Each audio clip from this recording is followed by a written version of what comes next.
وعلى آل سيدنا محمد كما صليت على إبراهيم وعلى آل إبراهيم في العالمين إنك حميد مجيد. قال الله تبارك وتعالى في كلامه المجيد: أعوذ بالله من الشيطان الرجيم. بسم الله الرحمن الرحيم. الذين يأكلون الربا لا يقومون إلا كما يقوم الذي يتخبطه الشيطان من المس، ذلك بأنهم قالوا إنما البيع مثل الربا وأحل الله البيع وحرم الربا، فمن جاءه موعظة من ربه فانتهى فله ما سلف وأمره إلى الله ومن عاد فأولئك أصحاب النار هم فيها خالدون. سورۃ البقرہ کی ان آیات مبارکہ میں اللہ تبارک و تعالی نے ربا کی حرمت کے بارے میں اور ربا کھانے والوں کے احوال کے بارے میں ارشاد فرمایا ہے. جیسے الحمدللہ آپ اس سے پہلے پچھلے آیات مبارکہ میں نفقات و صدقات فی سبیل اللہ کے بارے میں پڑھ چکے کہ اللہ تبارک و تعالی نے اپنے بندوں کو حکم دیا کہ تم اللہ کے راستے میں خرچ کرو. اللہ تبارک و تعالی تمہیں اس کا دنیا و آخرت میں بدلہ دیں گے، اور اللہ تبارک و تعالی ایک کے بدلے میں 700 گنا اور چاہے تو اس سے بھی زیادہ عطا فرمائے. اور پھر اس کے بعد صدقات و خیرات کے بارے میں احکام سمجھائے گئے کہ اللہ کے راستے میں جو چیز دینی ہو سب سے پہلی چیز یہ ہے کہ نیت خالص اللہ کے لیے ہو اور ریا شہرت سمعت نہ ہو. دوسری چیز یہ ہے کہ جو اللہ کے راستے میں خرچ کرو وہ خالص حلال ہو، حرام اللہ قبول نہیں فرماتے. دو چیزوں کا یہ حکم ملا. اور تیسری بات یہ سمجھائی گئی کہ جب صدقہ دو، خیرات دو تو دینے کے بعد کسی پر احسان نہ جتلاؤ.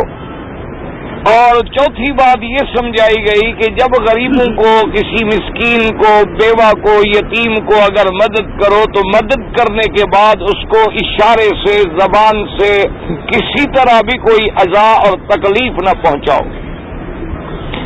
اور اس کے بعد اللہ تبارک و تعالی نے یہ بھی ارشاد فرمایا تھا آخر کے اندر کہ اللہ تبارک و تعالی کے جو بندے ہیں وہ اللہ کے راستے میں اپنے اموال کو خرچ کرتے ہیں، دن میں بھی خرچ کرتے ہیں، رات میں بھی خرچ کرتے ہیں، ظاہراً بھی خرچ کرتے ہیں، چپکے سے بھی خرچ کرتے ہیں. ان کے لیے اللہ کے پاس بہت بڑا ثواب ہے اور ان کے لیے بشارت ہے کہ ان کو آخرت کا خوف بھی نہیں ہوگا اور دنیا کا غم بھی نہیں ہوگا.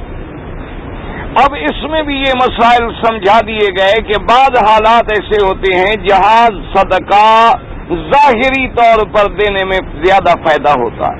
جیسے زکوٰۃ ہے، فرض ہے آپ دیں تاکہ دوسروں کو بھی دینے کا جذبہ پیدا ہو. اسی طرح اگر مسلمانوں پہ کوئی مشکل حالات آ گئے، وقت آ گیا، ان کے لیے چندہ کرنا ہے تو اب آپ زیادہ سے زیادہ کھل کر دیں تاکہ دوسروں کو بھی اس کے اندر دینے کی توفیق پیدا ہو. لیکن عمومی طور پر جو صدقات ہیں، نافلہ خیرات ہیں، صدقات ہیں، وہ آدمی کو چاہیے کہ خفیہ طریقے سے چپکے سے دے، حتیٰ کہ اس انداز میں صدقہ کرے کہ اگر داہنے ہاتھ سے خیرات دی ہے تو بائیں ہاتھ کو بھی پتہ نہ چلے. کیونکہ جتنا صدقہ و خیرات چپکے سے کی جاتی ہے اس کے اندر اللہ تبارک و تعالیٰ کے ہاں بہت بڑا اجر ہے اور بہت بڑا ثواب ہے. ان سارے احکام کو بیان کرنے کے بعد اب ان آیات میں اللہ نے بیان کیا ہے ربا کا. ربا جسے آج کل آپ سود کہتے ہیں. وجہ یہ ہے کہ سنت اللہ ہے پورے قرآن میں، اللہ کے کلام میں، اللہ کی کتاب میں کہ ہر دو ضدین کا ذکر کیا جاتا ہے. کیا معنی؟ اگر کافروں کا ذکر آئے گا تو اس کے بعد مومنوں کا بھی ذکر آئے گا. اسی طرح اگر جنت کے احوال آئیں گے تو اس کے بعد جہنم کا ذکر بھی آئے گا، چونکہ ضدین سے بات جو ہے وہ زیادہ خوبی سے سمجھ آتی ہے. اسی طریقے سے آپ نے دیکھا ہوگا کہ جہاں جہاں نعیم جنت کا ذکر ہے اس کے بعد عذاب آخرت کا بھی ذکر ہے، جہاں جہاں احوال سعداء کا ذکر ہے وہاں احوال اشقیاء کا بھی ذکر ہے۔ اللہ نے قرآن میں اگر ایک طرف ابرار کا ذکر کیا ہے تو دوسری طرف فجار کا بھی ذکر کیا ہے، کیونکہ چیز جو ہے اس کو کہتے ہیں کہ ازداد، تتبین الاشیاء بازدادها، ہر چیز کے جب دونوں پہلو بیان کیے جائیں، ضدین سامنے آ جائیں تو بات زیادہ کھل کے سمجھ آ جاتی ہے۔ تو اب دیکھیں کہ صدقہ و خیرات میں غریب کی ہمدردی، اعانت، مدد مقصود تھی، اور سود کے اندر غریبوں پہ ظلم اور اپنا فائدہ مقصود ہے، تو دونوں ضدین ہیں۔ خیرات میں اللہ کے حکم کی تعمیل ہے اور سود میں اللہ کے حکم کی نافرمانی ہے، دونوں ضدین ہیں۔ اچھا، صدقات و خیرات کے منافع اور فوائد اور ثواب دنیا میں بھی آخرت میں بھی، سود کی بربادی دنیا میں بھی آخرت میں بھی، تو بالکل چونکہ ضدین ہیں تو اس لیے اللہ تبارک و تعالی نے پہلے صدقات و نفقات کا ذکر بیان فرمایا، تو اب ان آیات مبارک میں سود کے بارے میں ارشاد فرمایا۔ اب اسی طرح سمجھیں کہ عربی میں لفظ، اور ہمارے ہاں تو لفظ سود استعمال ہوتا ہے، حالانکہ سود جو ہے یہ بھی کوئی اردو کا لفظ نہیں ہے، لیکن عربی میں اب یہ لفظ استعمال نہیں ہوتا بلکہ اس کے بجائے لفظ ربا استعمال ہوتا ہے، ربا بمعنی سود۔ اب یاد رکھیں کہ ربا جو ہے یہ دو قسم پہ ہے،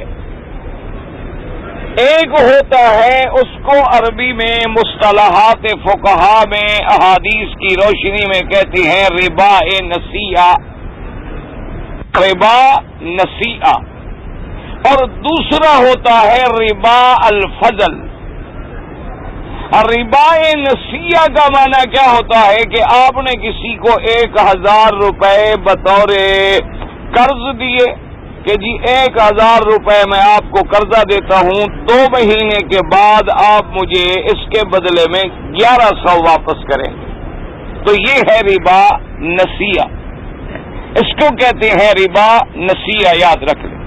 اور ایک ہوتا ہے ربا فضل، کیا معنی؟ مثلا آپ نے دیکھا کہ کھجور ہے اور آپ کے پاس بھی کھجور ہے اور دکاندار کے پاس بھی کھجور ہے، انہوں نے کہا کہ نہیں، میری کھجور جو ہے وہ زیادہ اچھی ہے، اگر 1 کلو کے بجائے آپ اپنی کھجور 2 کلو مجھے دے دیں تو 1 کلو لے لیں، 2 کلو مجھ کو دے دو 1 کلو لے لو، یا 1.5 کلو مجھ کو دے دو 1 کلو لے لو۔ اس کو کہتے ہیں ربا الفضل، کہ بھی کسی چیز کا زیادتی کے ساتھ ادلا بدلا کرنا، چونکہ جنس ایک ہے، کھجور ہے، تو اس طرح عدل بدل کرنا جو ہے یہ بھی ربا کے حکم میں ہے، سود کے حکم میں ہے اور شرعاً حرام ہے۔ اب اسی طرح یہ بات بھی یاد رکھ لیں کہ ربا جو ہے، جو ہم قرآن پاک کی آیات میں پڑھیں گے، کیونکہ اس دور میں زیادہ تر ربا جو ہے ربا نسیہ تھا، اس لیے زیادہ احکام اسی کے بارے میں ذکر کیے گئے ہیں، ورنہ ربا نسیہ ہو یا ربا الفضل ہو، اور ربا کی جتنی قسمیں بھی ہیں وہ سب کی سب حرام ہیں۔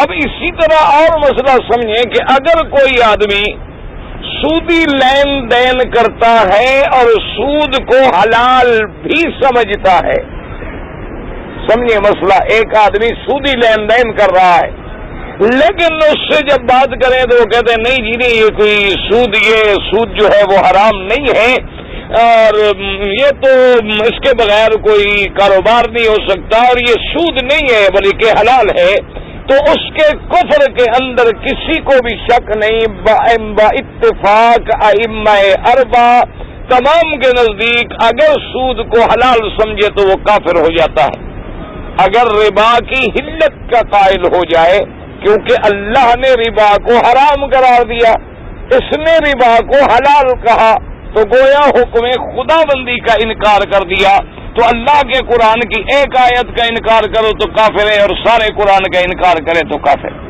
لہذا اس کے کفر میں تو کوئی شبہ ہی نہیں۔ اب دوسری قسم ہے کہ وہ سود کو حلال تو نہیں کہتا، وہ یہ تو نہیں کہتا کہ بھئی ربا حلال ہے، سود حلال ہے، لیکن سودی کاروبار کرتا ہے تو یہ فاسق اور فاجر ہے، اس پر کفر کا فتویٰ نہیں ہوگا لیکن فسق اور فجور کا فتویٰ ہوگا، اور یہ اتنے بڑے گناہ میں مبتلا ہے، گناہ کبیرہ میں۔ اللہ تبارک و تعالی معاف فرمائے کہ جن کے بارے میں خدا نے حکم دیا ہے کہ فاذنوا بحرب من اللہ ورسولہ، ان سود خاروں کو کہہ دو کہ پھر اللہ اور اللہ کے رسول کے ساتھ یہ جنگ کریں۔ اب اللہ اور اللہ کے رسول کے ساتھ جنگ کرنا جو ہے آپ خود اندازہ فرما سکتے ہیں کہ اللہ کے رسول سے مسلمان تو جنگ نہیں کرے گا نا، کافر ہی جنگ کرے۔ تو اس لیے ایک بات یاد رکھیں کہ ربا کی جتنی قسمیں ہیں، چاہے اس کو ہم بینکوں والا ربا بنا لیں، ہم اس کے نام پر ربا کے بجائے سروس چارجز لکھ دیں، ہم اس کے نام پر نفع نقصان کا اکاؤنٹ کا کھاتا لکھ دیں، لیکن فکس کر دیں کہ بھئی آپ کو ملے گا 11%، اور کھاتا جو ہے وہ کھاتا اسلامی ہے اور نفع نقصان میں آپ شریک ہیں، لیکن نفع نقصان میں شریک کا کیا معنی جب آگے نفع فکس ہو گیا؟ نفع نقصان میں شریک کا معنی تو یہ ہوتا ہے کہ آدمی کاروبار کرتا ہے، کبھی گھاٹا آ گیا، کبھی نفع آ گیا، کبھی نفع تھوڑا آ گیا، کبھی نفع زیادہ آ گیا، کبھی آدمی نے 1000 لگایا 200 ریال کمائے، کبھی 100 کمایا، کبھی 1000 میں سے بھی 900 رہ گیا۔ تو نفع نقصان میں شراکت کا تو مقصد تب حل ہوتا ہے۔ بہرحال ایک موٹی بات یاد رکھ لیں کہ ربا جو ہے، سود جو ہے، وہ کسی بھی رنگ میں آپ اس کو رنگ دیں، کسی طرح بھی اس کو الٹیں، درد کو جس طرح ہی الٹیں درد ہے، درد ہوتا ہے، یعنی کسی بندے کو درد ہو جائے اس کو جیسے الٹتے جاؤ درد تو درد ہی رہے گا۔ اچھا، اسی طرح درد کا لفظ جو ہے اس کو بھی جیسے الٹو درد جیسے بھی درد ہی رہتا ہے، تو لہذا ربا جو ہے وہ ربا رہتا ہے، وہ کسی حالت میں حلال نہیں ہوتا ہے۔ اب جناب اگلی بات یہ سمجھیں کہ اللہ تبارک و تعالی نے ارشاد فرمایا الذین یأکلون الربا لا يقومون الا كما يقوم الذي يتخبطه الشيطان من المس۔ اللہ نے فرمایا وہ لوگ الذین یاکلون الربا، جو لوگ ربا کھاتے ہیں، لفظ یاکلون ہے یاد رکھو، الذین یاکلون الربا، ربا کھانا، حالانکہ ضروری تو نہیں پیسے لے کے آدمی کھاتا ہو، سود والے لوگ بھی پیسے لے کے رکھ لیتے ہیں، پیسے لے کے کسی اور معاملے میں ڈال دیتے ہیں، تو ہر چیز جو ہے، لیکن لفظ قرآن نے استعمال کیا اکلا کا معنی ہوتا ہے کھانا، تو اس لیے اس کی بھی کوئی وجہ ہے۔ وجہ یہ ہے یاد رکھو کہ بعض چیزیں کھائی جاتی ہیں، بعض چیزیں پہنی جاتی ہیں۔ کیا معنی؟ مثلاً آپ نے مجھے رومال دیا کہ جی یہ پہنے، میں نے پہن لیا، اچھا یہ تو کسی نہ کسی شکل میں واپس ہو سکتا ہے، میں نے 2 دن 4 دن مہینہ پہنا، میں نے کہا اچھا جی مہربانی جزاکم اللہ اب آپ لے لیں، تو یہ واپس ہو سکتا ہے۔ لباس بھی پہننے کے بعد واپس ہو سکتا ہے، مکان بھی رہنے کے بعد واپس ہو سکتا ہے، لیکن جو چیز کھا جائے وہ واپس، جو چیز آپ نے کھا لی وہ تو واپس نہیں ہو سکتی نا، آپ تو کھا گئے، اب کھایا ہوا کیسے واپس ہو؟ کھائی ہوئی چیز جو ہے وہ واپس نہیں ہو سکتی ہے۔ رہنے والی چیز بھی واپس ہو سکتی ہے، پہننے والی چیز بھی واپس ہو سکتی ہے، استعمال والی چیزیں بھی واپس ہو سکتی ہے، لیکن جو چیزیں کھا لی جائیں وہ واپس نہیں ہو سکتی۔ تو اسی لیے اللہ نے ارشاد میں یہ لفظ ارشاد فرمایا کہ الذین یأکلون الربا لا یقومون الا کما یقوم الذی یتخبطہ الشیطان من المس، جیسے کہ وہ واپس نہیں ہو سکتی، اسی طرح ربا والے جو کھاتے ہیں ان کی بھی نیت کوئی واپس کرنا نہیں ہوتی، ان کی بھی نیت جو ہے وہ کسی کا بدلہ یا کسی کا بھلا کرنا نہیں ہوتی، بلکہ صرف کھانا ہی کھانا مقصود ہوتا ہے کہ ہمیں فائدہ ہو، پورا معاشرہ برباد ہوتا ہے تو ہو جائے۔ اب اللہ نے فرمایا کہ لا یقومون الا کما یقوم الذی، یہ نہیں اٹھیں گے ربا کھانے والے سود خور، یہ مردار لوگ جو سود کھاتے ہیں، مردار کھاتے ہیں، حرام کھاتے ہیں، اللہ نے فرمایا نہیں اٹھیں گے مگر قیامت والے دن الا کما یقوم الذی، مگر ان لوگوں کی طرح یتخبطہ الشیطان من المس، کہ جس کو خبتی بنا دیا ہو جن نے چھو کر۔ کیا مانا؟ ایک تو ہوتا ہے نا جی کہ اللہ معاف کرے مثلا آدمی پاگل ہو گیا، جنون ہے، ایک ہے کہ مرگی کا دورہ پڑ گیا، ایک ہے کہ جن نے کسی آدمی پہ اثر کیا ہوا ہے اور جن کے وجہ سے وہ خبتی ہو گیا ہے، کبھی پاگلوں والی باتیں کرتا ہے، کبھی عقل والی باتیں کرتا ہے، کبھی پاگلوں والی حرکات کرتا ہے، کبھی عقل والی حرکات کرتا ہے، عقل اور بے عقلی جو ہے وہ مل جاتی ہے، خلط ملط ہو جاتی ہے، سمجھ آ گیا؟ اس کو کہتے ہیں خبط۔ خبط کا معنی کہ شیطان نے حملہ کیا، اب آدمی جو ہے نہ عقل والا ہے نہ بے عقل ہے، اور اسی خبتی حالت کے اندر جو ہے قیامت والے دن کھڑے ہوں گے۔ اس کی وجہ یہ ہے، اللہ تبارک و تعالی معاف کرے، اللہ تبارک و تعالی معاف کرے کہ تقریباً ہر جرم کی سزا جو ہے اللہ جن سے عمل سے دیتے ہیں۔ جیسے کہ علماء حق نہ کہیں، علماء ہے، عالم ہے، علم کا مسئلہ جانتا ہے، حق کہنے کا وقت ہے، ضرورت ہے، لیکن حق نہیں کہتا، قیامت والے دن اس کو جہنم کی لگامیں چڑھائی جائیں گی، کیونکہ اس زبان سے حق نہیں کہا تو اس کو لگام دی گئی، اسی جنس کی سزا دی گئی۔ اچھا، اب سود کھانے والے کو کیا سزا ملی کہ وہ جب قبر سے اٹھے گا تو ایسے خبتیوں کی طرح، پاگلوں کی طرح، مجنونوں کی طرح، جیسے کسی پر جن نے اثر کیا ہوا ہو، اس حالت میں اٹھے گا۔ وجہ کیا ہے کہ اس نے دنیا میں وہ کام کیا کہ بے عقلی کو عقل کہا، حلال حرام کو حلال کہا، تو جیسے اس نے دنیا میں عقل بے عقلی کو خبط کیا تھا، حلال اور حرام کو آپس میں ملا دیا تھا، آج اللہ قبر سے بھی ایسی حالت میں اٹھائیں گے کہ وہ خبتی ہوگا، نہ عقل ہے نہ بے عقلی ہے، اور پاگلوں کی طرح بھاگ رہا ہے۔ اچھا، اور یہ بات بھی سمجھیں کہ اللہ نے یہ نہیں فرمایا کہ وہ مجنون ہوگا، بے عقل ہوگا۔ کیوں؟ اگر بے عقل ہو جائے تو مجنون جیسے اس کو تو کوئی تکلیف ہی نہیں ہوتی، ایک آدمی کا دماغ ہی کام نہ کرے۔ اچھا، یا مجنون ہے، بے ہوش ہو گیا، بے ہوش ہو کے گر گیا، بے ہوش ہو کے سو گیا، پڑا رہ گیا، تو مجنون ہونا علیحدہ بات ہے، بے ہوش ہونا علیحدہ بات ہے، خبتی ہونا علیحدہ بات ہے۔ تو وہ خبتی ہوں گے، یہ نہیں کہ پاگل ہو جائیں گے، بالکل پاگل ہو جائیں، تکلیف کا احساس ہی نہ ہو تو پھر ان کو جہنم کی سزا دینے کا کیا مطلب؟ اس لیے اللہ تبارک و تعالیٰ نے فرمایا یقومون کما لا یقومون الا کما یقوم الذی یتخبطہ الشیطان من المس۔ اور یہ بھی یاد رکھیں کہ علماء نے فرمایا اس سے یہ بھی ثابت ہو گیا کہ کسی بندے پر جن جو ہے وہ ایسا بھی اثر کر سکتا ہے کہ اس کے عقل کو بے عقلی میں بدل ڈالے۔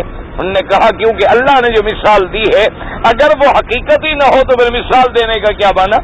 مثال تو اب تب دیں گے نا، آپ کہیں گے جناب یہ مسجد جو ہے نا بالکل مینار ایسے بنا ہے جیسے مدینہ شریف میں بنا، تو مدینہ شریف میں مینار ہوگا تو مثال دیں گے، اگر وہاں مینار ہی نہ ہو تو مثال دینے کا کیا بنا؟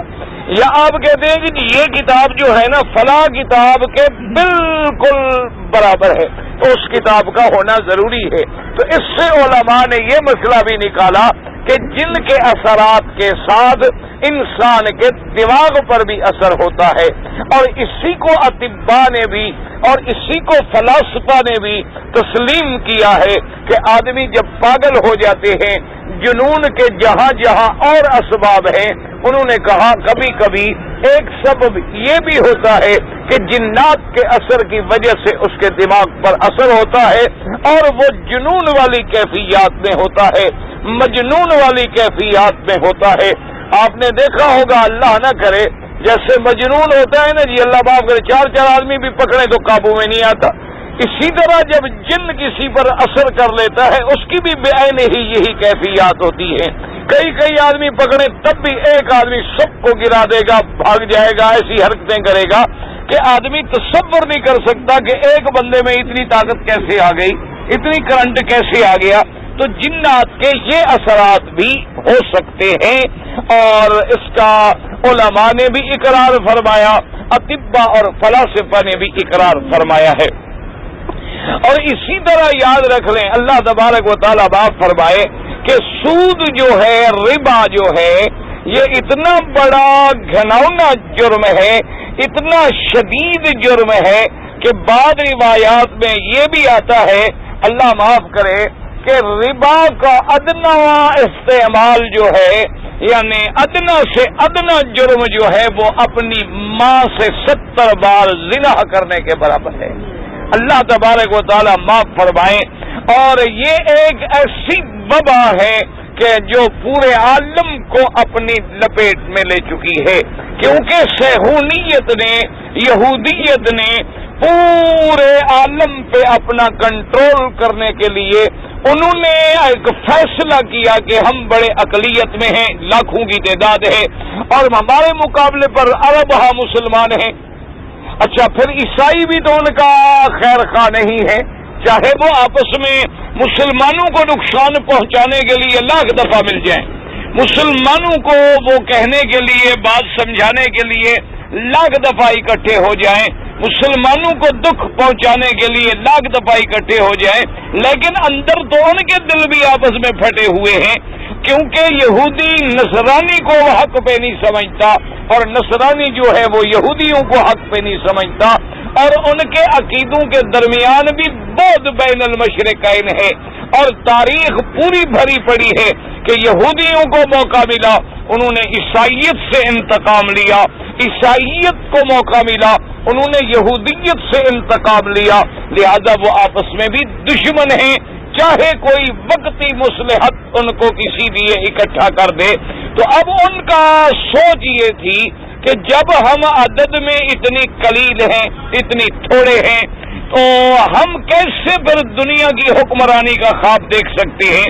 تو اس پر انہوں نے اپنے جو بڑے بڑے اقتصادی ماہرین تھے ان کو بٹھایا کہ بھئی آنے والی صدیوں میں پوری دنیا کے اندر جو بھی ہوگا اقتصاد کے پیش نظر ہوگا، اقتصادی حالات کے پیش نظر ہوگا، جو ملک اقتصادی طور پہ مضبوط ہوں گے وہ کسی کے تابع نہیں ہوں گے۔ ایک اصولی سی بات ہے، مثلا آپ نے اگر کسی سے قرضہ نہیں دینا، آپ نے کسی سے قرضہ نہیں لیا، آپ مقروض نہیں ہے کسی کے، آپ آنکھ اٹھا کے بات کریں گے، آپ سر بلند کر کے بات کریں گے، لیکن آپ اگر مقروض ہو جائیں تو آپ کی آنکھیں جھک جائیں گی، آپ کا سر جھک جائے گا، اور پھر آپ نیچے دبتے دبتے چلے جائیں گے، پھر آپ کا ابھرنا جو ہے وہ مشکل ہو جائے گا۔ تو اس لیے انہوں نے لیور آف اکانومی جو ہے، اقتصادی لیور جو ہے وہ اپنے ہاتھ میں رکھا، اور پوری دنیا پہ سودی سکیموں کا جال پھیلا دیا۔ اس سے دو فائدے ہوئے، ایک تو سکیم کا جو موجد ہے نفع اسی کو جائے گا، اور دوسرا فائدہ یہ ہوا کہ کسی نہ کسی شکل میں مسلمان کے پیٹ میں حرام داخل ہو گیا، اور جب مسلمان کے پیٹ میں حرام داخل ہو جائے تو اس کے دو نتیجے نکلتے ہیں، اللہ تبارک و تعالیٰ کی رحمتیں رک جاتی ہیں، دعائیں منظور نہیں ہوتی، اور دنیا میں اس کو ذلت و رسوائی حاصل ہونی شروع ہو جاتی ہے۔ تو اس لحاظ سے تو سود کی اب ایسے ایسے جال پھیلائے گئے ہیں کہ الا ماشاء اللہ الا قلیل من عبادی الشکور، بہت کم بندے ہیں جو اس جال سے باہر نکل سکتے ہیں۔ اور پھر لوگوں کو دھوکہ دیا جاتا ہے کہ جی سود کے بغیر کوئی کام نہیں ہو سکتا، یہ ایک غلط بات ہے، اور یہ بالکل سفید جھوٹ ہے جس کا حقیقت کے ساتھ کوئی تعلق نہیں ہے۔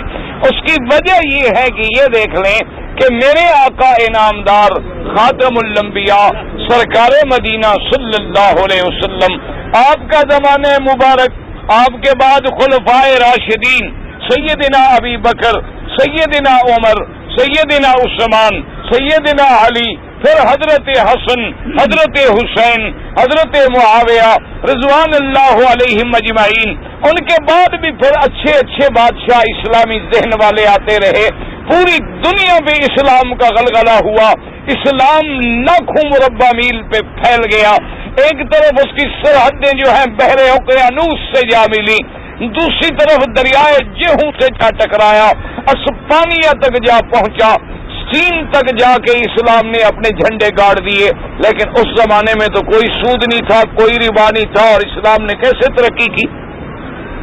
اگر سود کے بغیر یہ ملک نہیں چل سکتے تو اسلام نے جب کسرا پہ، کیسر پہ، فارس پہ اپنا تسلط جما لیا، پوری دنیا پہ اسلام کا پرچم لہرایا، آج یورپ جو اسلام کا سب سے بڑا دشمن ہے، اسلام کا یہ سب سے بڑا چور ہے، اس کی تمام ترقیاں جو ہیں وہ اسلام کی مرہون منت ہیں، اس کی جتنی ایجادات ہیں ان تمام ایجادات کے موجد جو ہیں مسلمان ہیں۔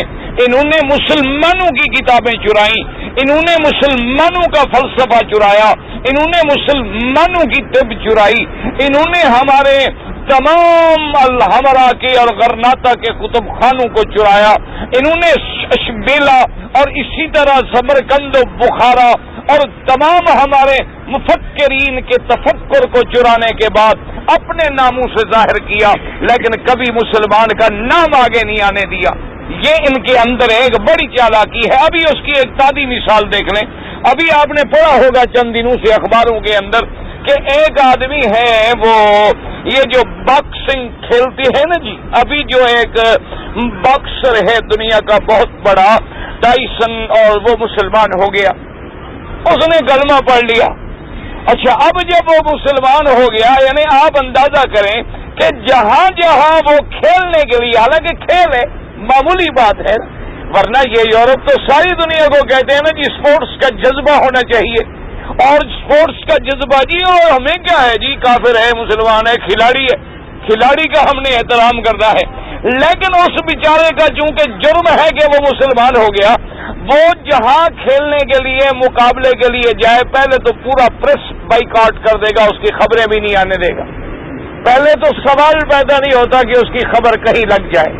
اچھا، اگر مجبور ہو جائے، کیونکہ انٹرنیشنل لیول پہ مقابلے ہوتے ہیں، پوری دنیا دیکھ رہی ہوتی ہے، بھئی اس خبر کو کیسے چھپائیں؟ اس کا نام مسلمانوں والا نہیں لکھتے، اس کا نام پھر وہی ٹائسن ہی لکھیں گے، عبدالعزیز نہیں لکھیں گے، اس لیے کہ نام پڑھ کے لوگوں کو یہ تاثر ملے گا کہ مسلمان جیت گیا، مسلمان جیت گیا، مسلمان جیت گیا۔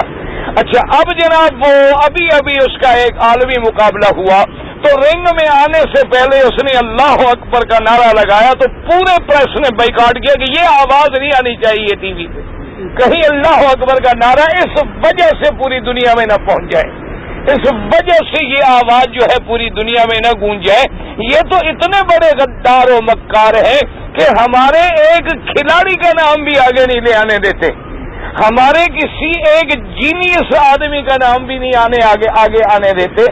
یہ تو اتنی بدبخت دور دماغ سوچ کے بیٹھے ہوتے ہیں کہ کہیں مسلمانوں کا ابھرتا ہوا ستارہ ان کو نظر آئے، ان کو کمند ڈالنی پڑے، چاہے لڑکی دینی پڑے تو اس سے بھی کمند ڈال لیں گے، لیکن وہ مسلمانوں کا ستارہ کبھی عروج پہ پہنچ کے وہ مہ تابہ نہ بن جائے، وہ شمس کامل نہ بن جائے، اور دنیا کے اندر وہ اسلام کے پھیلانے کا ذریعہ نہ بن جائے۔ تو ان کی ساری ترقی جو ہے آپ قریب ہو کے دیکھیں، یہ تمام ہوائی جہازوں کی ایجادات، یہ تمام آپ کے ایٹمی ایجادات، اور یہ تمام آپ کے بحریہ کے ایجادات، یہ تمام چیزوں کے موجد اعلیٰ اور موجد اصلی جو ہیں وہ مسلمان ہیں، اور یہ اسلام نے وہ باتیں جو 1400 سال پہلے حضور کی زبان سے ہمیں بتلا دی، اللہ تبارک و تعالی نے ہمیں قرآن میں اشارتاً ایک واقعہ بتلا دیا، ان کو سامنے رکھ کر انہوں نے کیا ہے۔ تو یہ سب سے بڑا جھوٹ ہے کہنا کہ سود کے بغیر ملک نہیں چل سکتے، اور اس لیے ملک نہیں چل سکتے، یاد رکھو، سمجھو کہ سارے دنیا کو تو سود میں انہوں نے لیا ہوا ہے۔ اب اگر ایک مسلمان ملک بیچارہ ہمت کرے تو ساری دنیا سے لین دین کیسے کرے؟ یعنی اس کو اس لیے نہیں چلنے دیتے کہ باہر وہ نظام جو ہے سارا کفر کی گندگی بھری ہوئی ہے۔ اب اس میں اگر ایک، ورنہ یہ نہیں کہ بغیر سود کے چل نہیں سکتے، اور اسی طرح اب تو دنیا کے اندر بھی بہت سارے بینک جو ہیں وہ اس نہج پہ، اسلامی اصولوں کے مطابق نظام مشارکت پر، نظام مزاربت پر اور نظام مرابحت پر کاروبار شروع کر رہے ہیں، اور باقاعدہ نظام چل رہا ہے، اور وہ معترف ہے کہ جتنا اسلام کے نظام میں خیر ہے، بھلائی ہے، رحمت ہے، اتنا سود کے کاروبار کے اندر فائدہ جو ہے وہ نہیں ہو سکتا ہے۔ تو اس لیے ہمیشہ یاد رکھیں یہ سب سے بڑا جھوٹ ہے۔ اچھا، دوسرا لوگوں کے دماغ میں یہ ڈالتے ہیں دیکھو جی فلاں کافر ملک ہے وہ ترقی کر گیا اس لیے کہ سود کھاتا ہے۔ یہ غلط بات ہے کہ سود سے ترقی ہوئی ہے۔ ان کو ترقی ہوئی ہے تو صنعت سے ہوئی ہے، ان کو ترقی ہوئی ہے تو جدید ٹیکنالوجی سے ہوئی ہے، ان کو ترقی ہوئی ہے تو محنت اور کام سے ہوئی ہے۔ تم نے محنت چھوڑ دی، تم نے کام چھوڑ دیا تو پھر کیسے ترقی ہو سکتی ہے؟ ابھی آپ تھوڑی سی ایک چھوٹی سی مثال لے لیں، ہمارے اپنے ملک کے میرے بعض بھائی جو ہیں یہاں آنے کے بعد آپ دیکھیں کہ ایک کفیل کے پاس آنے کے بعد وہ 18 گھنٹے بھی ڈیوٹی دیتے ہیں، 14 گھنٹے بھی ڈیوٹی دیتے ہیں۔ کبھی اپنے ماں باپ کی بھی تم نے 14 گھنٹے ڈیوٹی دی؟ اگر اتنی محنت سے تم اپنے والدین کا کام کرتے تو آج اپنے گھر میں بیٹھے ہوئے تم سونا چاندی سے کھیل رہے ہوتے۔ لیکن وجہ کیا ہے کہ وہاں ہم ہو جاتے ہیں خان صاحب، وہاں ہم بن جاتے ہیں راجپوت، وہاں ہم بن جاتے ہیں چودھری صاحب، وہاں ہم بن جاتے ہیں سردار وڈیرے اور جناب بلوچ خان، پختون خان۔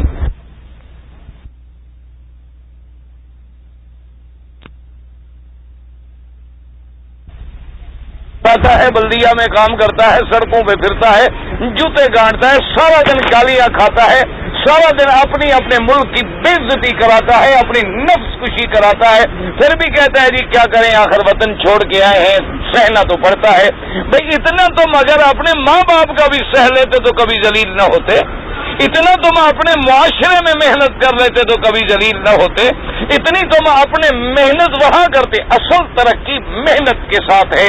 جو قومیں محنت کرتی ہے وہ بام عروج پہ پہنچ جاتی ہے، اور جو قومیں منشیات میں، نشے میں، مخدرات میں، اسی طرح بے حیائی میں، عیاشیوں میں، زنا میں، شراب میں، فلموں میں، وی سی آر ویڈیو میں پڑ جاتی ہیں، وہ قومیں ہمیشہ کے لیے برباد ہو جاتی ہیں، پھر ان کا نام لینے والا بھی کوئی نہیں ہوتا، پھر ان کا تاریخ میں نام بھی مٹ جاتا ہے۔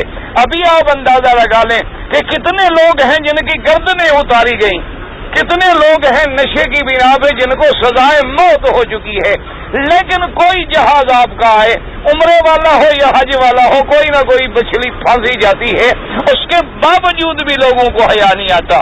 اللہ کا خوف تو علیحدہ ہے، اور حرمین الشریفین میں یہ عذاب پھیلانا، مسلمانوں کے بچوں کو برباد کرنا، مسلمانوں کے گھروں کو عذاب کے حوالے کرنا کہ صرف مجھے پیسہ مل جائے، صرف مجھے پیسہ مل جائے۔ یاد رکھیں ایسے لوگوں کے بدن میں اور قبر میں بھی کیڑے پڑ جاتے ہیں، جو لوگ مسلمانوں کو ہلاک کرتے ہیں، جو مسلمانوں کے بچوں کو تباہ کرتے ہیں۔ اللہ کا فیصلہ ہے کہ جو میرے حرمین میں بے حیائی پھیلائے گا، برائی پھیلائے گا، ظلم پھیلائے گا، اس کو میں عذاب دردناک میں مبتلا کر دوں گا۔ فرمایا ان الذین یحبون ان تشیع الفاحشۃ فی الذین آمنوا لہم عذاب علیم فی الدنیا والآخرہ۔ یہاں بھی عذاب ہوگا اور وہاں بھی عذاب ہوگا۔ تو یاد رکھو یہ ترقی سود سے نہیں ہوتی، بلکہ محدثین نے لکھا ہے کہ سود تو ایک ایسی چیز ہے، اللہ تبارک و تعالی معاف کرے، کہ 40 سال کے اندر اندر اس کے اثرات ہلاکت جو ہیں وہ لوگوں کے سامنے آ جاتے ہیں۔ اب اس لیے اللہ نے فرمایا الذین یاکلون الربا لا یقومون الا کما یقوم الذی یتخبطہ الشیطان من المس ذلک بانہم قالوا انما البیع مثل الربا واحل اللہ البیع وحرم الربا۔ اللہ نے فرمایا کہ ہم قیامت والے دن حشر میں ان کو خبتی پاگل کر کے کھڑا کریں گے۔ اس کی وجہ کیا ہے کہ ذالک بانہم، کہ اس وجہ سے کہ یہ لوگوں کو کہتی ہیں انما البیع مثل الربا، یہ بے شراء جو ہے یہ سود ہی کی طرح تو ہے، تو جب بے شراء حلال ہے تو گویا سود بھی حلال ہے۔ وَأَحَلَّ اللَّهُ الْبَيْعَ وَحَرَّمَ الرِّبَا، حالانکہ اللہ تبارک و تعالیٰ نے بے شراء کو تو حلال کیا ہے اور سود کو حرام کیا ہے۔ اب بات سمجھیں کہ ایک تو سود کھانے والے کیا کہتے ہیں، وہ کہتے ہیں کہ انما البیع مثل الربا، کہ یہ بے شراء جو ہے جی سودا بیچنا خریدنا، مثلا ہم نے 1 ریال میں یہ گلاس خریدا اور ہم نے 1.5 ریال میں بیچ دیا، وہ کہتے ہیں جی یہ بھی تو نفل ہی ہے نا آپ نے، تو سود میں بھی نفع لینا ہے تو یہ تو اسی طرح ہے جس طرح بے ہے. اچھا، اور دوسری بات سمجھیں کہ کتنا بڑا جرم کیا. انہوں نے یہ نہیں کہا کہ انما الربا مثل البیع، ورنہ کہنا تو یہ چاہیے تھا نا کہ بھی سود بھی تو بے کی طرح ہے، بلکہ انہوں نے نعوذ باللہ یہ کہا کہ انما البیع مثل الربا، کہ بے جو ہے وہ ربا کی طرح ہے. یعنی انہوں نے گویا نعوذ باللہ ربا کو اصل قرار دیا، بجائے اس کے کہ بے کو اصل قرار دیتے.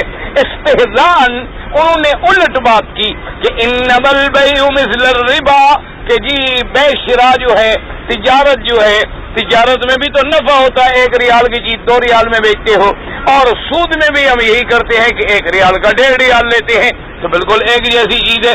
تو جب یہ ایک جیسی ہے تو بے حلال ہے تو سود بھی حلال ہے. اچھا، اب اس کے 2 جواب ہیں. ایک جواب تو ہے حاکمانہ، ایک جواب ہے حاکمانہ. کیوں؟ اللہ ہر چیز کا حاکم ہے، قادر ہے، مالک ہے، خالق ہے. اللہ نے فرمایا احل اللہ البیع وحرم الربا. اللہ نے فرمایا تم کون ہو؟ اللہ نے بے کو حلال کہا ہے اور ربا کو حرام کہا ہے، بس بات ختم ہو گئی. تو جب خالق ہے، مالک ہے، اس نے کہا یہ حلال ہے اور یہ حرام ہے، بس اتنی کافی ہے. مسلمان کو مزید کسی تحقیق میں پڑھنے کی ضرورت ہی نہیں. جب اللہ نے کہہ دیا ہے کہ بھئی یہ چیز حلال ہے اور یہ چیز حرام ہے. اچھا، حکیمانہ جواب بھی دیے گئے، احادیث کے اندر تفصیل موجود ہے کہ بھئی بے اور ربا، بے اور سود کی شکل تمہیں اگر برابر نظر آتی ہے کہ بھئی تجارت میں بھی نفع ملتا ہے اور سود میں بھی نفع ملتا ہے، لہذا حلال ہے، تو پھر بیوی اور ماں کی شکل بھی تو ایک ہے، اس میں کیا فرق ہے؟ وہ بھی عورت ہے اور وہ بھی عورت ہے. بیوی اور بہن کی شکل بھی ایک ہے، کوئی فرق نہیں، وہ بھی عورت ہے وہ بھی عورت ہے. پھر یہ کیا مطلب ہوا کہ یہ تو حلال ہے اور یہ حرام ہے؟ جب ایک طرح ہے تو دونوں حلال ہونے چاہیے. اچھا، پھر ایک کتے اور بکری میں کیا فرق ہے؟ بکری کی کتنی ٹانگیں ہوتی ہیں؟ ہاں جی، 4. کتے کی اچھا بعض اوقات وزن بھی برابر ہوتا ہے، قد بھی برابر ہوتا ہے، تو لہذا یہ کیوں حلال ہے اور یہ کوئی بات ہے کہ جی چونکہ ایک طرح ہے لہذا یہ بھی حلال ہو اور یہ بھی حلال ہے. جو شکل ایک طرح ہے تو یہ شکل اگر اسی طرح آپ حلال کرنا شروع کریں پھر تو ہر چیز حلال ہو گئی. بہن بھی حلال، بیٹی بھی حلال، کتا بھی حلال، خنزیر بھی حلال، ہر بلا حلال ہوتی چلی جائے. چونکہ بیٹی بہن کی طرح ہے، بہن بیٹی کی طرح ہے، بیوی بہن کی طرح ہے، بہن بیوی کی طرح ہے، وہ بھی عورت ہے وہ بھی عورت ہے. تو یہ کوئی عقل کی بات ہے؟ علت و حرمت کے پیمانے تیرے عقل کے اندر ہے یا اللہ کے پاس ہے؟ اللہ نے ہمیں کہہ دیا کہ حرمت علیکم امہاتکم وبناتکم واخواتکم. اللہ نے فرما دیا تمہارے اوپر ماں بھی حرام، بیٹی بھی حرام، بہن بھی حرام. اسی طرح وہ بہنیں جن کے ساتھ تم نے دودھ پیا وہ بھی حرام، وہ مائیں جن سے تم نے دودھ پیا تمہارے اوپر وہ بھی حرام. تو اب اللہ نے جن کو حرام کر دیا مسلمان کے لیے اتنی کافی ہے کہ وہ حرام، اور جن چیزوں کو حلال کر دیا اتنی کافی ہے کہ وہ حلال. اس سے زیادہ ہمیں بحث میں پڑھنے کی ضرورت ہی نہیں ہے کہ جی سود بھی تو بے کی طرح ہے. اچھا، اب علماء نے فرمایا کہ اگر غور کرو تو بے کی طرح نہیں ہے. وجہ یہ ہے کہ مثلا میں نے یہ گلاس خریدا 1 ریال میں، میں نے بیچا 1.5 ریال میں، لیکن 1.5 ریال کے عوض میں آپ کو گلاس ملا یا نہیں ملا؟ اچھا، وہ تو میں نے 100 ریال دیا اور لیا میں نے 150 ریال، وہ 50 ریال کسی چیز کا بدلہ ہے؟ صرف وقت کا، اور کوئی اس کا معاوضے میں کوئی چیز تو نہیں ملی نا ہمیں. وہ تو یہ ہے نا جی کہ آپ ہم سے 100 ریال لے لیں اور سال کے بعد آپ ہمیں 11% سود ادا کریں. تو اب 100 ریال جو ہے وہ دینے کے بعد ہم جو 11% لے رہے ہیں اس کے بدلے میں تو کچھ نہیں، بدلے میں تو صرف وہ وقت ہے نا، وقت ہے کہ جو ہم نے آپ کو ٹائم دیا تھا. اور یہاں تجارت میں تو چیز موجود ہے، بدل موجود ہے، عوض موجود ہے.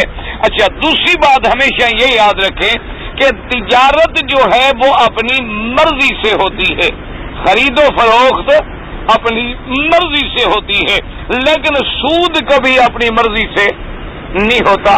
یاد رکھیں، الا ان تکون تجارتا تراض بینکم، تجارت تب ہوگی جب تم دونوں راضی ہوگے۔ کیا مانا؟ مثلا میں بازار میں جا رہا تھا، مجھے گلاس خریدنے کی ضرورت آئی، تب میں گلاس خریدوں گا۔ اچھا، اور یہ بھی میں دیکھوں گا کہ اچھا لگ رہا ہے لیکن یار گھر میں پڑے ہیں، چھوڑو ابھی رہنے دو، جب تک وہ ہیں فی الحال نہیں خریدتے، بعد میں لے لیں گے، تو میں چھوڑ دوں گا۔ اچھا، اگر میں کہوں گا کہ نہیں مجھے ضرورت ہے، آج تو میرے گھر میں آٹا نہیں ہے، آج میں نے روٹی پکانی ہے، آٹا نہیں ہے، تو میں خریدوں گا، تو مجھے ضرورت ہوگی تو میں بے شرا کروں گا، ضرورت نہیں ہوگی تو بے شرا نہیں کروں گا۔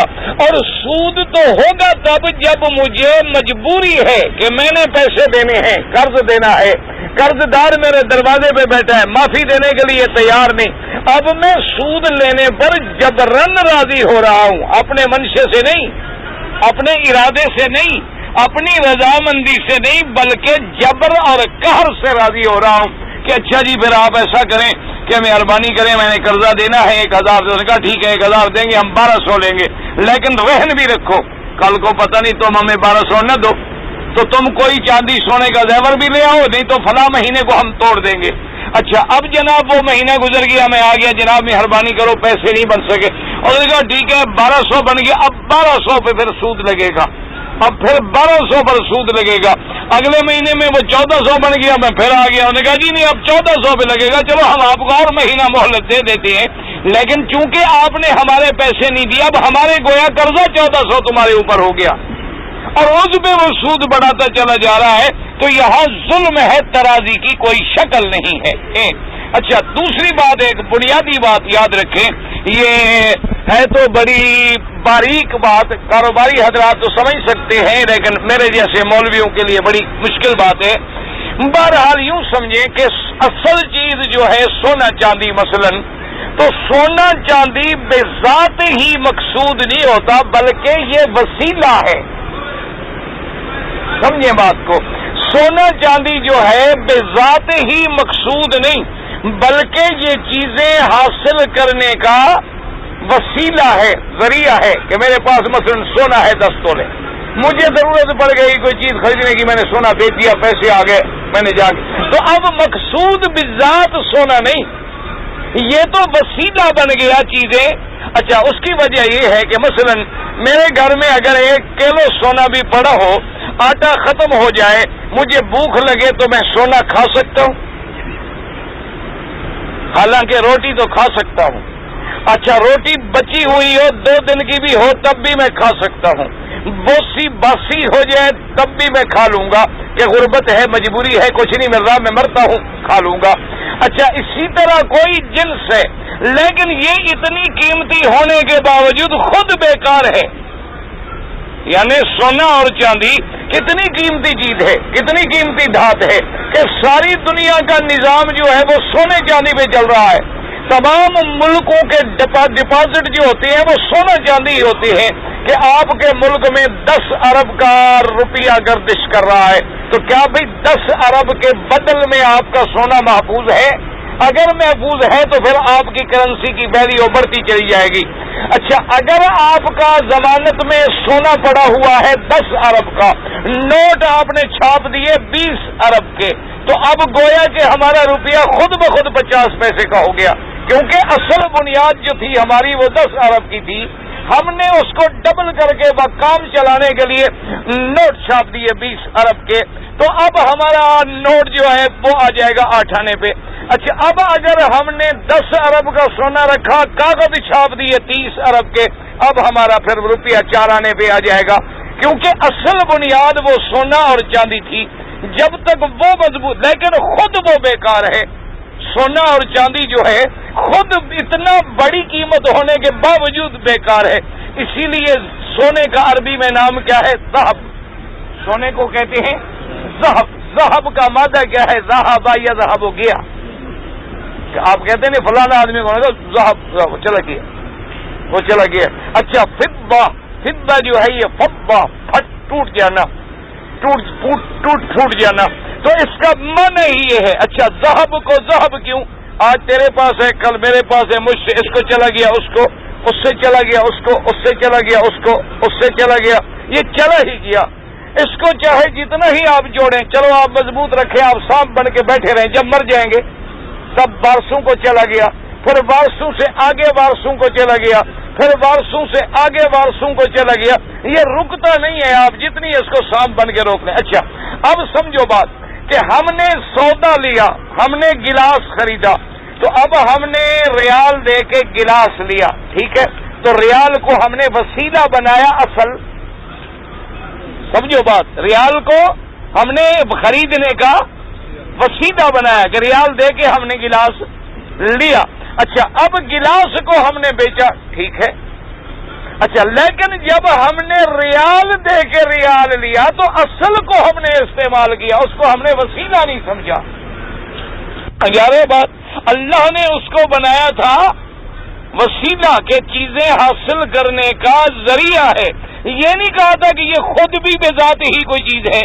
تو اب سود خار نے کیا کیا کہ اسی وسیلے کو تو اصل بنا لیا، وسیلے کو بنا لیا اصل، اور جو اصل تھا اس کی قیمت ختم ہو گئی، اسی کے بدلے میں اس نے آگے چلانا شروع کر دیا، جی 1000 دو تو 1200، 1200 دو تو 1400، 1400 دو تو 1800، لیکن وہ اس کے بدلے میں کوئی چیز نہ آئی، تو اس لیے بھی سود کو اللہ تبارک و تعالی نے حرام قرار دے دیا۔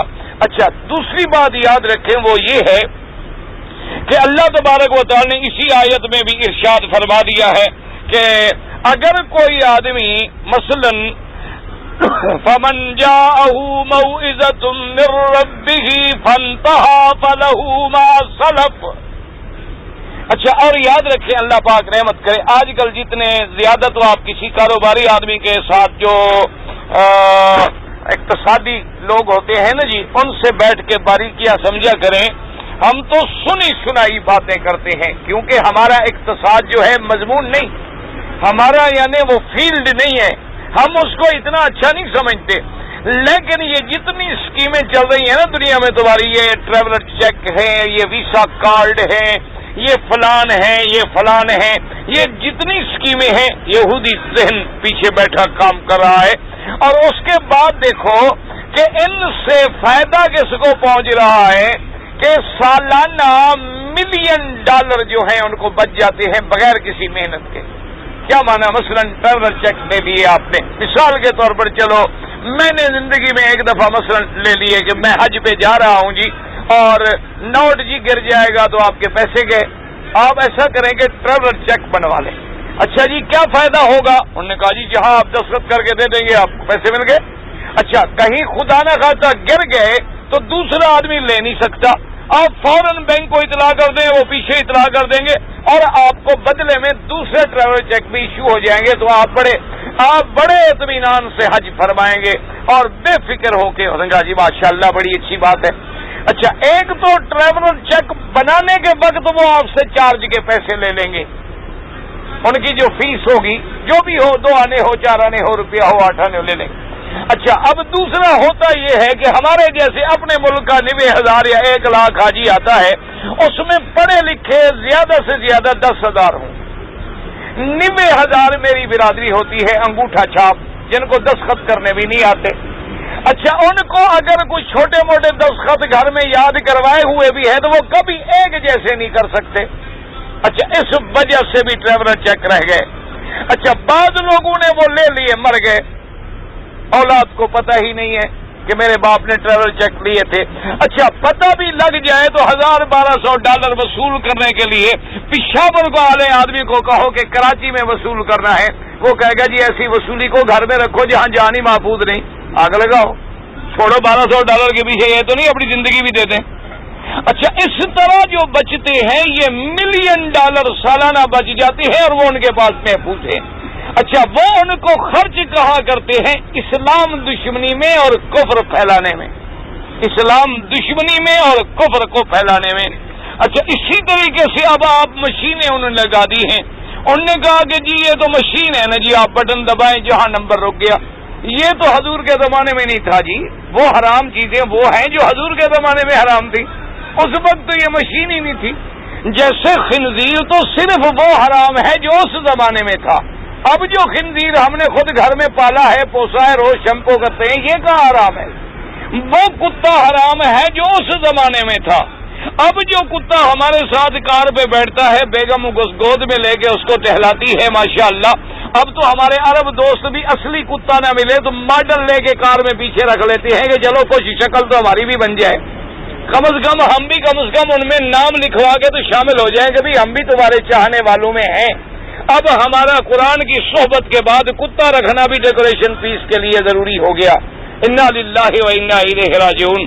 تو بہرحال سود کو جس طرح بھی جس شکل میں لو، ربائے نسیہ ہو یا ربائے فضل ہو، اچھا ایل سی کھول لیں آپ، اسی طریقے سے جناب اور کوئی لیٹر آف کریڈٹ پہ کام کریں، کوئی دنیا کی شکل بنا لیں، آپ سود سے باہر نہیں نکل سکتے۔ اور کوئی اسلامی ملک جو ہے وہ اس وقت تک اس عذاب سے چھٹکارا نہیں پا سکتا جب تک کہ اللہ وہاں کوئی اپنا ایسا ایمان والا آدمی پیدا کرے کہ جو کہے کہ سود حرام، اور جس دن سود بند کر دیں گے اللہ کی رحمت کے خزانے کھل جائیں گے۔ اور یہ بھی یاد رکھ لیں اور تجربہ کر لیں کسی ملک میں کہ آپ حرام کو بند کر دیں، سود کو بند کر دیں، اللہ سے جنگ کو ختم کر دیں، پھر دیکھیں کہ اللہ تبارک و تعالیٰ آپ کو اپنے خزانہ غیب سے دے کے آپ کو سر بلند فرماتے ہیں یا نہیں فرماتے۔ یعنی جب تک سود نہیں تھا صحابہ نے 22 لاکھ مربع میل پہ اسلام کے جھنڈے گاڑ دیے اور ان کی تعداد لاکھوں سے زیادہ نہیں تھی، اور آج آپ اربوں کی تعداد میں مسلمان موجود ہیں، لیکن ہر وقت کافروں سے کہتے ہیں جی مہربانی کرو ذرا کشمیر میں ذرا مہربانی، اچھا جی ذرا کراچی میں بھی بڑی بدامنی ہو رہی، ذرا یہاں بھی مہربانی کریں، یعنی کافر آ کے مہربانی کرے ہم مسلمانوں پر اور مسلمانوں کی جان بچائے۔ کافر بھی کبھی آگے چاہے گا بچانے کے لیے، ہاں وہ یہ ضرور چاہے گا کہ چلو فی الحال ایک آنکھ نکال لو، باقی رہنے دو۔ اچھا کچھ عرصے کے بعد جب آپ اور زیادہ چیخیں گے کہے گا ٹھیک ہے یار کیا کرے، ٹانگ ہی کاٹی ہے نا، چلو ابھی ایک ٹانگ ہے، 2 ہاتھ تو ہیں نا آپ کے، ابھی تو آپ جی رہے ہیں نا، ورنہ وہ تو آپ کو بالکل مارنا چاہتا تھا۔ یہ میں نے مدد کی آپ کی کہ صرف ایک ٹانگ نکالی گئی اور ایک آنکھ نکالی گئی، میں اگر مدد نہ کرتا وہ تو آپ کو گولی مار رہا تھا، میں نے آپ کو بچا دیا ہے، اور پھر ہم کہتے ہیں ہاں جی واقعی مہربانی، ہم تو واقعی مر جائیں۔ اور اس ٹانگ اور اندھے ہونے سے، ٹانگیں کٹوانے سے مر جانا زیادہ بہتر نہیں تھا، وہ زیادہ بہتر تھا کہ ہم جام شجاعت نوش کرتے، جہاد میں مر جاتے، شہید ہو جاتے، باعزت ہمارا دین و دنیا میں کوئی نام روشن ہو جاتا۔ اور جب ہم نے مرنے کا فیصلہ کر لیا موت بھاگ گئی، کفر ختم ہو گیا۔ جس دن سے ہم نے جینے کا فیصلہ کر لیا ہے موت ہم پر مسلط ہے اور عذاب ہم پر مسلط ہے، اور روزانہ ہم اللہ کے عذاب میں مبتلا ہو رہے ہیں۔ اللہ نے فرمایا یاد رکھو میرا قرآن پہنچنے کے بعد جس نے توبہ کر لی ختم، پچھلے گناہ ہم نے معاف کر دی، لیکن اگر قرآن پہنچنے کے بعد بھی تم جو ہے پھر بھی سود نہیں چھوڑو گے تو فرمایا فاولئک اصحاب النار هم فیہا خالدون، پھر تم بھی جہنم والوں کے ساتھی بن جاؤ گے، تم بھی ہمیشہ پھر اسی عذاب جہنم میں مبتلا رہو گے۔ اگر تم نے سود کو حلال قرار دیا تو کفر میں کوئی شبہ نہیں، اگر سود کو حلال تو نہیں کہتا لیکن سودی کام کرتا ہے پھر بھی وہ فاسق و فاجر ہے، اس کے فاسق و فاجر ہونے میں کسی قسم کا کسی کو شبہ نہیں۔ ائمہ اربعہ کے نزدیک اور فقہاء نے لکھا کہ ادنا قسم ایسے ہے جیسے ماں سے زنا کرنے کے برابر گناہ ہو۔ اب اسی سے آپ اندازہ لگا لیں۔ اچھا سود کا اتنا ڈر ہوتا تھا کہ امام ابو حنیفہ رحمۃ اللہ علیہ نے ایک دوست سے قرضہ لینا تھا، اس کے پاس گئے پیسے لینے کے لیے، جب گئے تو عین گرمی کا وقت تھا، کنڈی کھٹکھٹائی اور سڑک پہ کھڑے ہو گئے۔ وہ گھر والا جو نکلا تو اس نے دیکھا امام صاحب کھڑے ہیں، وہ دوڑا ہوا ہے، اس نے کہا حضرت کمال کر دیا، دھوپ میں کھڑے ہیں، دروازے کے اوپر باقاعدہ سائبان بنا ہوا ہے، سائے میں کھڑے ہوتے، فرمایا میں نے تم سے قرضہ لینا تھا اور تمہارے گھر کی دیوار کے سائے کے نیچے کھڑے ہو کے یہ فائدہ اٹھانا جو ہے کہیں قیامت میں سود نہ بن جائے کہ میں نے قرض سے زیادہ فائدہ کیوں اٹھایا۔ اس لیے فقہاء رحمۃ اللہ علیہم اجمعین نے لکھا ہے کہ وہ بلڈنگیں اور وہ عمارات جن میں سودی کاروبار ہوتا ہے ویسے بھی آدمی اس کے سائے سے بچنے کی کوشش کرے۔ اور پھر میرے آقا نے فرمایا لعن اللہ آکلہ و موکلہ، اللہ نے فرمایا ربا کھانے والا، کھلانے والا، لکھنے والا، لکھوانے والا، گواہی دینے والا، سب پہ لعنت ہے اللہ تبارک و تعالیٰ کی۔ حضور صلی اللہ علیہ وسلم نے فرمایا کہ یہ سب جو ہیں اللہ کی نظر میں ملعون ہیں. اللہ تبارک و تعالیٰ سے دعا کریں اللہ مسلمانوں کو اور عالم اسلام کو سود سے نجات عطا فرمائے. اب میں آدمی کہہ دیتا ہے کہ یہ مرغ میں نے رکھا ہوا ہے, میرا بھائی ماموں آئے گا, حلال کروں گا, اس کو کھلاؤں گا, کیا یہ ٹھیک ہے؟ ہاں دیکھیں یہ بات یہ ہے, ایک آدمی کہتا ہے کہ ابھی میں نے مرغا رکھا ہوا ہے, میرے بھائی نے آنا ہے, ان کے لیے میں ذبح کروں گا, اس کو کھلاؤں گا, کوئی بات نہیں. ایک ہوتا ہے کہ نہیں اس کے نام پر ذبح کروں گا جیسے اللہ کے نام پہ خیرات ہوتی ہے, وہ شرک ہے. دونوں میں فرق ہے. ایک ہے کہ وہ کہتا ہے کہ جب میرا بھائی آئے گا میں اس کے صدقہ کر کے اس کو جناب پھر ذبح کروں گا, اب نسبت ما اہل بہ لغیر اللہ کی آ گئی, وہ حرام. ایک ہے میرا بھائی آ رہا ہے, میں نے بکرا رکھا ہوا ہے, آئے گا, پکائیں گے, کھائیں گے, یہ کیا ہے؟ بالکل کرے, کوئی منع نہیں. یہ تو کوئی ایسی بات نہیں کہ اپنے بھائی کے لیے نہ احترام کرو. میرے ملک میں جو ٹیکس دکان پر یا مکان پر یا کاروبار پر لگاتے ہیں یہ جائز ہے ناجائز ہے؟ زکوٰۃ کے علاوہ سب ناجائز ہے.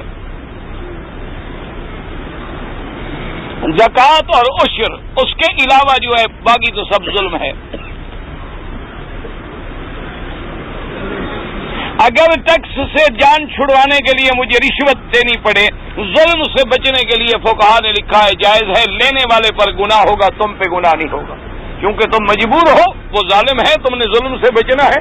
اب اگر پیسے نہیں دیتے ہو تو جناب وہ 2 لاکھ ٹیکس لگا دے گا, اور اگر آپ نے 1000 2000 دے دیے تو جان تو ظلم سے بچنے کے لیے جو دیا جائے وہ رشوت نہیں ہوتی, لینے والے پر گناہ ہوتا.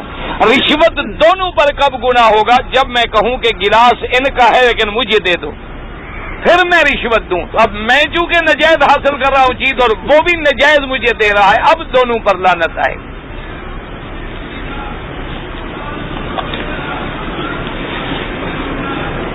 جی لڑکے کی شادی نہیں ہوتی تو ماں باپ کو لڑکوں سے بڑا پیار ہوتا ہے, لیکن جب لڑکوں کی شادی ہو جاتی ہے پھر ماں باپ کا رویہ بدل جاتا ہے.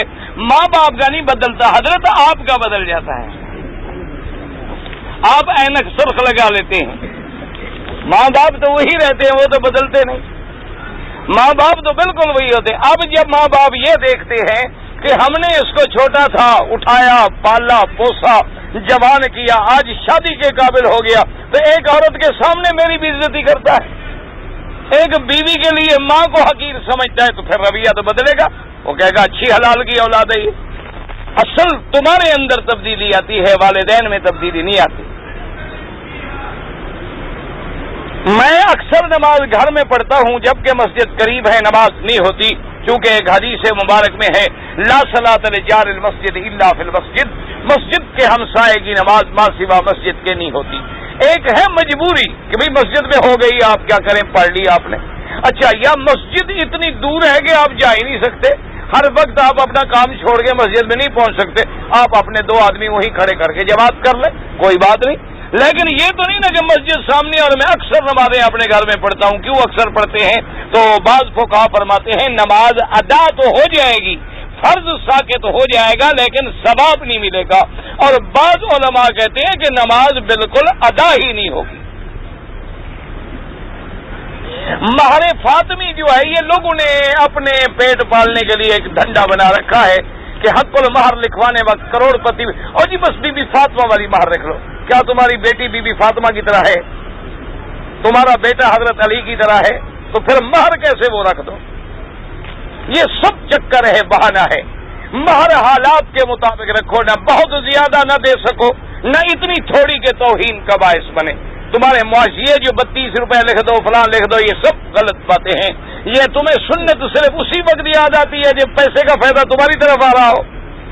اور اللہ کے بندے پہلے بیٹی کو تو بی بی فاطمہ والا اخلاق سکھاؤ, اپنے شوہر کو تو پہلے حضرت علی کی عادات سکھاؤ. صرف مہر لکھنے سے بیٹی بی بی فاطمہ کے درجے پہ پہنچ جائے گی, یہ کہاں لکھا ہوا ہے؟ یہ سب بہانے ہیں, چکر ہے, نجائز ہے. حق المہر جو ہے فریقین کے حالات کے مطابق. کیا مانا؟ دونوں امیر آدمی ہیں, اچھی حق المہر دے دے. دونوں غریب ہیں, تھوڑی دے دے. دونوں درمیانہ معاشرے کے لوگ ہیں, درمیانہ مقرر کر دیں, لیکن صرف مقرر نہ کریں, حق المہر دینی ہوگی. حق المہر بیوی کا حق ہے، نہیں دو گے تو قیامت میں پکڑے جاؤ گے، یہ حقوق العباد ہے۔ اگر بیوی مر گئی نہیں دیا تو اس کے ورثہ کو ادا کرو۔ جی داتا دربار میں ایک چھوٹا سا کمرہ بنا ہوا ہے اور وہاں لوگ پیسے ڈالتے ہیں، تو ہر دربار میں بنا ہوتا ہے، ورنہ دربار کا فائدہ کیا ہوا پیسے نہ ملے؟ بھائی دربار تو ہوتے اسی لیے ہے نا کہ مال ملے، تو وہاں کہیں چھوٹا کمرہ کہیں بڑا کمرہ، یہ تو ورنہ دربار بنانے کی کیا؟ ورنہ کتنا اللہ کے ولی ہیں قبرستانوں میں جن کا کسی کو پتہ ہی نہیں، کتنے اللہ کے ولی قبرستانوں میں دفن ہیں جن کا کسی کو پتہ بھی نہیں ہوتا۔ کبھی تم نے فاتحہ پڑھی ہے؟ بڑے بڑے اولیاء اللہ جن کی قبروں کے نشان بھی نہیں ملتے۔ یہ تو پھر جب دربار بنتے ہیں نا، اسی لیے تو بنتے ہیں کہ بھئی کام چلتا رہے۔ پاکستان کے لیے بھی ہم تو الحمدللہ روزانہ دعا کرتے ہیں، اللہ پاکستان کی حفاظت فرمائے، اللہ تبارک و تعالی امن قائم فرمائے۔ لیکن ایک بات یاد رکھو، جب تک تم قرآن و سنت کو نہیں مانو گے اللہ کا عذاب نہیں ٹلے گا۔ یہ دعاؤں سے کچھ نہیں ہوتا، ایک فلسفہ سمجھ لو، صرف دعائیں مانگنے کا کیا فائدہ کہ صوفے سیٹ پہ بیٹھ کے ایئر کنڈیشن چلا کے فانصرنا علی القوم الکافرین، اللہ ہماری کافروں پر مدد فرما۔ اللہ کہتا ہے شرم کرو، حیا کرو، کیا کہہ رہے ہو؟ تم آؤ فضائے بدر پیدا کرو، میں ابھی فرشتے اتارتا ہوں۔ تم بھی تو پہلے انسان بنو نا، تم قرآن کو ٹھکرا دو، تم اسلام کو ٹھکرا دو، تم اللہ کے قانون کی مخالفت کرو، تم خدا کے قانون کی دھجیاں اڑا دو، تم شراب اور رقص کی اکیڈمیاں بنا دو اور پھر کہو اللہ رحمت کرے، پھر اللہ کے عذاب کا کوڑا برسے گا۔ پہلے 25 سال کے برسا ایک دو ٹکڑے آپ ہو گئے، اب 25 سال پھر پورے ہونے کو آ گئے، خدا نہ کرے، خدا نہ کرے، اللہ محفوظ رکھے، پتہ نہیں کیا ہوگا۔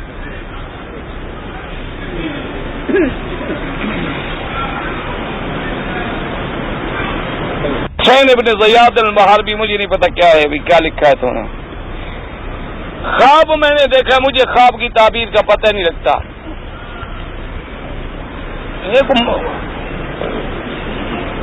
لوگ بینک سے سود لیتے ہیں، کنویں لگاتے ہیں، نلکے لگاتے ہیں، وضو ہوگا کہ نہیں ہوگا؟ بات یہ ہے کہ حرام کے پیسے سے خیرات ناجائز ہے، سمجھ آ گئی بات؟ ایک وہ ہوتا ہے کہ گورنمنٹ اسکیموں پر غریبوں کے علاقوں میں نلکے ولکے لگاتی ہے اور پیسے بینک میں ہوتے ہیں، اس کا کوئی فرق نہیں پڑتا، وہ گناہ ان پر ہے، ہم غریب کہاں جائیں؟ ہمارا تو حق ہے ان سے لینا، ہم نے تو اپنا حق وصول کرنا ہے۔ وہ جو ہم سے ٹیکس لیتے ہیں سارا جہان لے لیتے ہیں۔